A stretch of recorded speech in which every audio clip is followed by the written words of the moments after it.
Hello, friends. This is Dave Hurwitz, executive editor at ClassicsToday.com, here to talk about, I've got all these discs.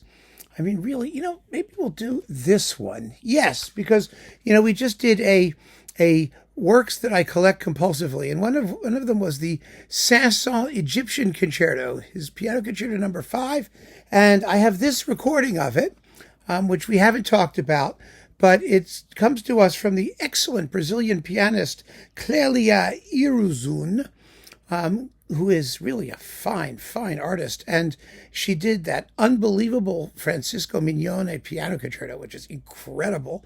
And a lot of you went and listened to it. And we all had a great time, didn't we?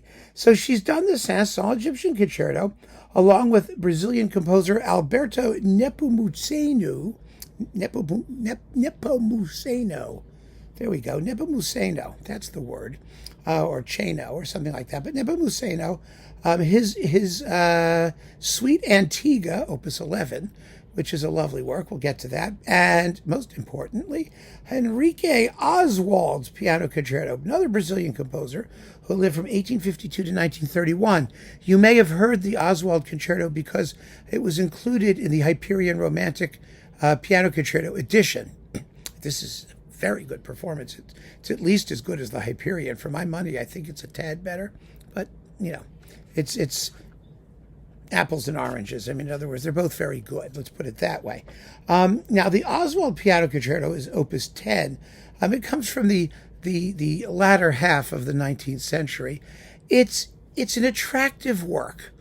It is. It's got all the romantic bells and whistles. It's got lots of cascades of notes all over the place. It's quite pretty. It's not terribly distinctive thematically. I mean, that's a real issue, in the first movement particularly, where it just seems to be based on repetition of rather innocuous little sequences. And then finally it slows down and you get a tune. It's not a great tune. The slow movement is quite lovely. The finale is fun. It really is. It's got a lot of personality, and it's possibly the most thematically distinctive part of the whole piece, which is actually good because most romantic piano concertos, the finale is sort of, at least formally. Well, this one works rather well. So it's not a great work, not by any stretch of the imagination, but it's very well played. I mean, Clélia Iruzun is a wonderful. She's just wonderful. She's got energy and enthusiasm and technique to burn, and she sounds terrific. Now, the Alberto Nepomuceno Suite Antiga, Opus 11, is a charming little neoclassical confection that he wrote when he was young, sort of based on Grieg's Holberg Suite. If you like Grieg, they both have a rigodon, for example, that sort of stuff. It's charming. It's charming, and you'll never know who wrote it, but it's very charming. And then we've got the Saint-Saëns Egyptian Concerto, which I just love. Well, this is a very good performance of it, a very interesting performance, because in the finale, let's start at the end and work back. The finale is not one of those hell for leather performances like Louis Lorty, which I just adore, which is exciting as hell. This is a much more deliberate performance, but one that's extremely rhythmic and finely detailed with a lot of wonderful interplay between the piano and orchestra. It really works, and I really, really enjoyed it.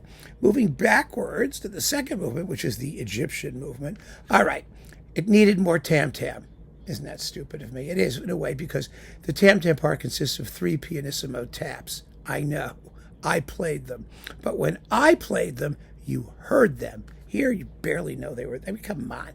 But, okay, so who cares? The rest of it's really, really well done.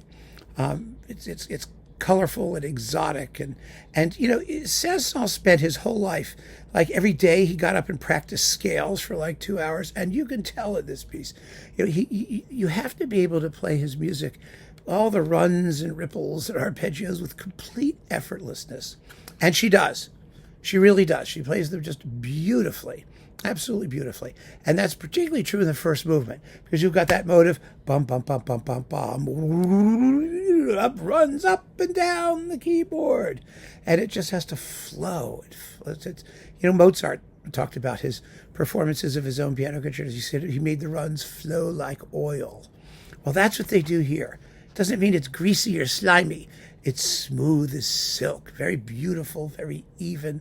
It's such lovely music, but so much of its loveliness depends on the effortlessness of really technical things, scales, chords, arpeggios, things like that.